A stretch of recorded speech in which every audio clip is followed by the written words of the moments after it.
Ok, agora vamos falar sobre o while, né? O while ele é bem parecido com o for.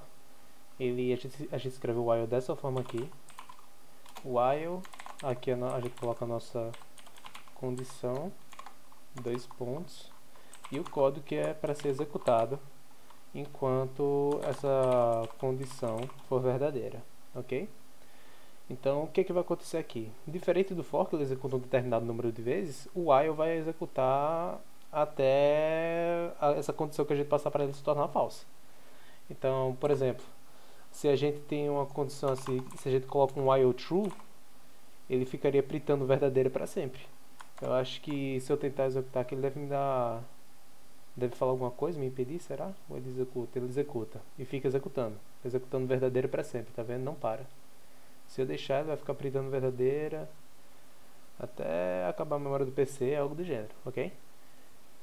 O que a gente pode fazer aqui com o while, a gente coloca o while, coloca uma condição, então vamos dizer que a gente tem uma variável aqui chamada de, sei lá, iterações, e ela começa com 0. Enquanto iterações for menor do que 10, print iterações e iterações mais igual a 1. O que é que vai acontecer? Enquanto iterações for menor do que 10, ele vai executar esse código aqui. Na primeira vez que ele executar esse código, vai ser 0 é menor do que 10. Isso daqui é verdade. Então ele vai printar o 0 e vai somar 1 na iteração. Então a iteração vai passar a ser 1. Aí 1 é menor do que 10, isso é verdade. Então printa 1 e soma mais 1 na iteração. A iteração passa a ser 2.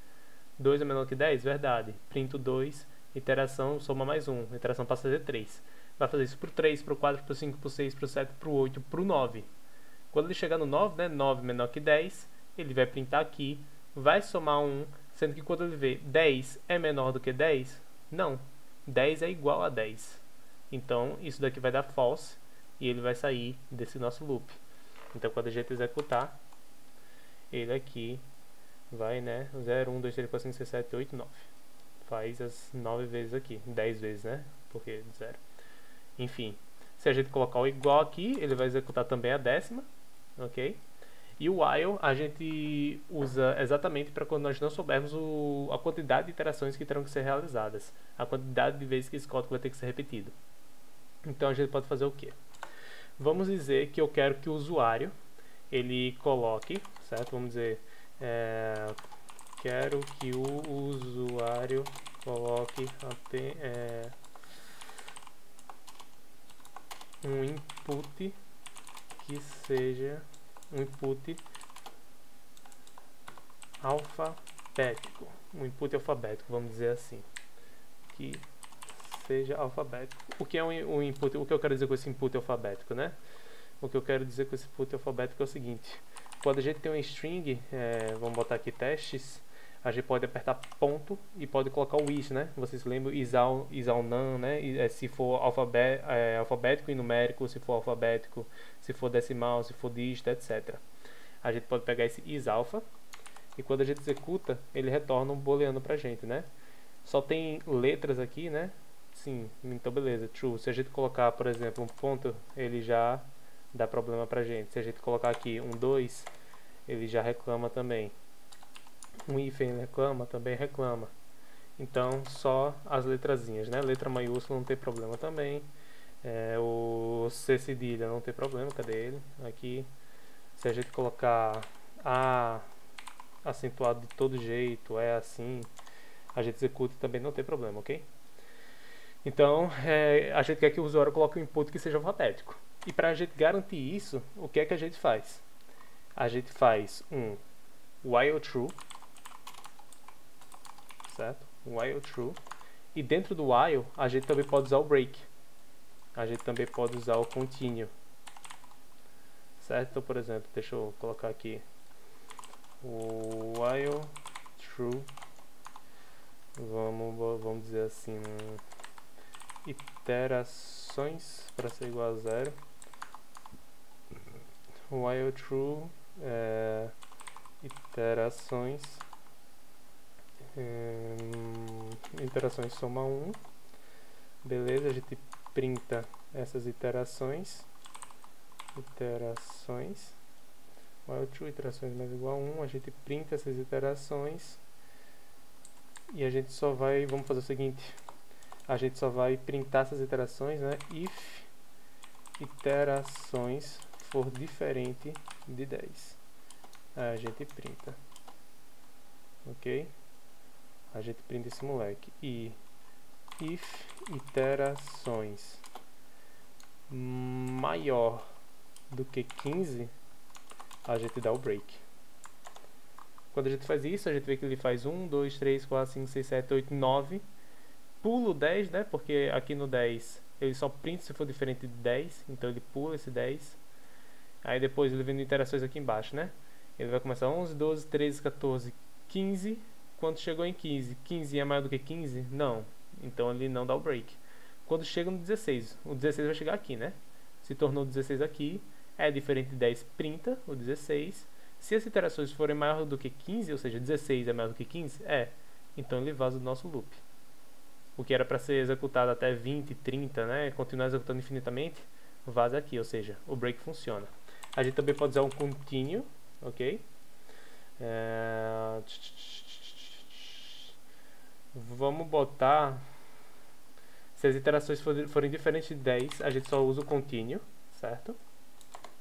E aqui eu vou botar o print iterações. O que é que isso vai fazer? O que eu estou dizendo aqui é o seguinte: iterações é igual a 0, enquanto for verdadeiro, ou seja, não é para sempre, a gente vai somar 1 nas iterações, e se iterações for diferente de 10, a gente continua. Portanto, ele só vai printar o 10. Porque toda vez que for um número diferente de 10, ele vai continuar, vai para a próxima iteração. E quando a gente executa isso, ele printa o 10 e continua rodando, né? Porque é infinito, a gente não botou um break nele nem nada do gênero. Então, se a gente for usar o while true, tem que tomar cuidado com o break, ok? E o que a gente vai fazer aqui é o seguinte: a gente quer que o usuário coloque um input que seja alfabético. Então, vamos lá. A gente vai pegar o input do usuário, né? A entrada dele vai ser um input. E eu vou fazer o seguinte: if entrada ponto isalpha, certo? Eu estou perguntando, essa entrada é alfabética? A gente quer que o input seja alfabético. Então, eu vou colocar um not aqui, ou seja, se essa entrada não for alfabética, a gente vai colocar um print entrada inválida, vírgula, tente novamente, ponto, certo? Se essa entrada não for alfabética, a gente coloca esse print entrada inválida, tente novamente, e coloca logo aqui embaixo o continue, que aí ele vai para a próxima iteração, vai rodar esse while de novo, ok? E quando esse isalpha, né? Quando esse isalpha for verdade, a gente dá o break aqui embaixo. Ele nunca vai chegar a esse break, ele nunca vai chegar nesse break, a não ser que esse isalpha seja verdade. Certo? É isso que eu estou falando? Certo. Quando esse isalpha for verdade, isso daqui vai dar falso, ele vai printar, ele vai sair desse moleque e vai chegar nesse break. E quando ele chega nesse break, quer dizer que o isalpha da gente é sim, a entrada da gente, né? Perdão, é sim alfabética, e a gente pode printar essa entrada. A gente pode fazer, vamos botar entre aspas, coloca entre coisinha, F, essa string, dois pontos, entrada, vírgula, é alfabética. Quando a gente rodar isso daqui, a gente aparece aqui em cima, né? Quando a gente está usando o Jupyter Notebook, ele aparece aqui em cima para a gente colocar o input. Se a gente colocar 1, 2, 3, ele printa entrada inválida, tente novamente. Se a gente colocar POI, como é tudo letra, né? Quando a gente der Enter, ele vai falar, essa string POI é alfabética. E com isso a gente pode controlar o que o usuário coloca na nossa aplicação, o que o usuário coloca nessa entrada. E aqui vai depender da sua situação, né? Talvez você precise que esse número, que essa string seja numérica, para quando você der o transformar ela inteiro não ter nenhum problema, né? Então entrada vai ser igual a input. E se a entrada não for numérica, entrada inválida, tente novamente, continue, até essa entrada ser numérica, ele sair desse loop infinito E aí ele chega aqui e dizer, essa string, tararã, essa entrada, né, é numérica. E quando a gente executar isso, se eu colocar põe agora, ele reclama para mim.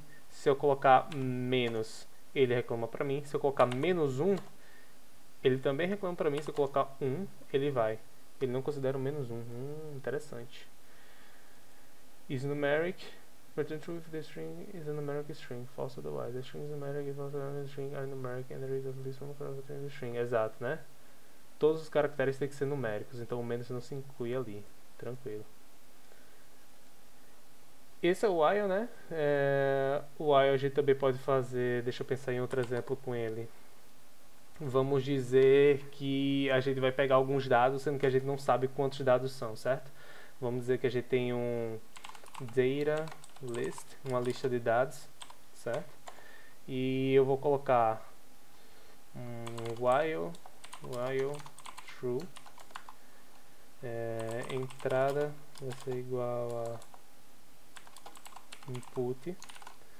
Eu vou colocar if entrada, if not entrada é melhor, eu acho. If not entrada, aí a gente faz o que? If not entrada, break, e aqui embaixo eu dou um print na minha data list. Depois de break, if not entrada, break, deixa eu colocar até aqui na frente, if not entrada, break, e caso contrário, datalist.append, que é aquele método de listazinha para a gente adicionar, né? .append essa entrada. Ok, vamos ver se isso daqui vai funcionar. Esse datalist, while true, ele está pedindo minha entrada, né? E aqui, se eu não colocar nenhuma entrada, se eu apenas colocar nulo, algo do gênero, né? Não botar nada, ele vai vir aqui. Se não tiver entrada, ou seja, se o valor da entrada for um valor nulo, a gente dá o break e sai e printa a nossa lista de dados. Mas caso não, né, a gente adiciona no nosso dado a nossa lista de dados e depois vai para a próxima iteração pegar outro dado. Se eu coloco 1 aqui, 2, 3, 4, 5, 6, 7, 8, e se eu coloco nada no final, ele faz direitinho para mim, né? 1, 2, 3, 4, 5, 6, 7, 8, e no final ele simplesmente sai porque deixa eu printar a entrada para vocês verem. Entrada, certo? Se eu coloco 1 aqui, ele recebeu 1 lá. Se eu coloco 2, ele recebe 2, 3, 4, 5. Beleza? Sendo que, se eu coloco algo vazio, se eu simplesmente dou Enter aqui, sem nada, ele recebe uma string vazia. Que ele até printa aqui, né? Sendo que ele printa o vazio, não printa nada aqui embaixo. Só dá essa linha, esse espaço. E depois, ele pega aqui. Que é aquele esquema, né? Que tem alguns valores. Se for uma lista vazia, por exemplo, print teste, ele não printa. Porque ele olha para essa lista vazia, pô, essa lista tá vazia, não é válido, sabe? Não é um valor verdadeiro para mim. Aí ele printa, ele não printa teste. Se eu coloco um string vazia, ele também considera não válido, então ele não printa teste. Porém, se eu coloco, por exemplo, 1, ele funciona. Se eu coloco 2, ele funciona. Se eu coloco menos 1, ele funciona. Agora, se eu coloco 0, ele não funciona porque é outro valor que é considerado, né, falso. Se eu coloco só os brackets, né, um dicionáriozinho sozinho, ele também não funciona. E assim vai, né? Então, vocês entenderam? Data list, while true, a gente faz a entrada input. A gente pode ter esse print da entrada, né? Se não tiver entrada, dá o break. Se tiver entrada, dá o datalist.append entrada. A gente também, esse while true, algumas pessoas acham ele muito perigoso, né? E a gente também pode fazer sem ele. A gente pode fazer como? A gente cria aqui uma variável fora chamada entrada, que vai ser igual inicialmente, vamos dizer, a 0, por exemplo, tanto faz. Aí, while entrada, ou seja, enquanto a entrada for um valor válido, certo? Enquanto a entrada for um valor válido, na verdade a entrada vamos botar aqui input. A entrada vai ser input. Aí, enquanto a entrada for um valor válido, o que a gente vai fazer é o seguinte: datalist.append a entrada, porque a gente já pegou a entrada aqui em cima, viu que a entrada é um valor válido, assim, se for um valor válido, né? e dar um append nesse data list. Deixa eu criar o data list aqui em cima também, para ele ficar vaziozinho, né? Entrada input, de entrada, dá o append nessa entrada. A gente vai fazer novamente o que? Entrada é igual a input, porque a gente vai ter que pegar uma nova entrada aqui para ela ser analisada aqui em cima e para eu decidir se eu dou ou não o próximo append. E depois eu printo o meu data list. E quando eu executo isso, se eu não colocar nada, ele simplesmente printa o data list sozinho. Se eu colocar 1, ele vai adicionando, 2 adiciona, 3 adiciona, 4 adiciona, 5 adiciona. Dou um enter sem nada, ele vê que não é válido, e ele coloca aqui 1, 2, 3, 4 e 5. Tranquilo. É o mesmo comportamento do molequezinho aqui de cima, sendo que aqui a gente faz sem usar o while true, né? Ele se comporta da mesma maneira, e entre os dois você decide qual você quer usar. Eu acho esse daqui mais interessante, porque ele fica mais legível, né? Ele mostra o que a gente faz. A gente pega o input primeiramente, verifica se esse input é um valor verdadeiro, né? Se ele não é simplesmente nada. Se esse input for alguma coisa, a gente adiciona. Se não, a gente sai desse loop e continua o nosso programinha. Tranquilo? Eu acho que é só isso que eu tenho para falar do while. É bem simples, bem parecido com o for até. Quando tem um while true, a gente pode ver como um do while também, né? Pode ler ele como um do while, que é do, ou seja, faça alguma coisa, while x condição. O que isso daqui quer dizer? No Python nós já temos esse do while, e a forma que nós implementamos ele é desse jeitinho aqui. Mas em outras linguagens nós temos o do while, em que ele executa um código primeiro e depois verifica a condição. Que é similar ao que está acontecendo aqui, né? Ele executa esse código primeiro e aqui dentro a gente verifica essa condição para vazar do nosso loop. Deixa eu excluir esse daqui. E é isso. Essa foi nossa aulinha sobre o while.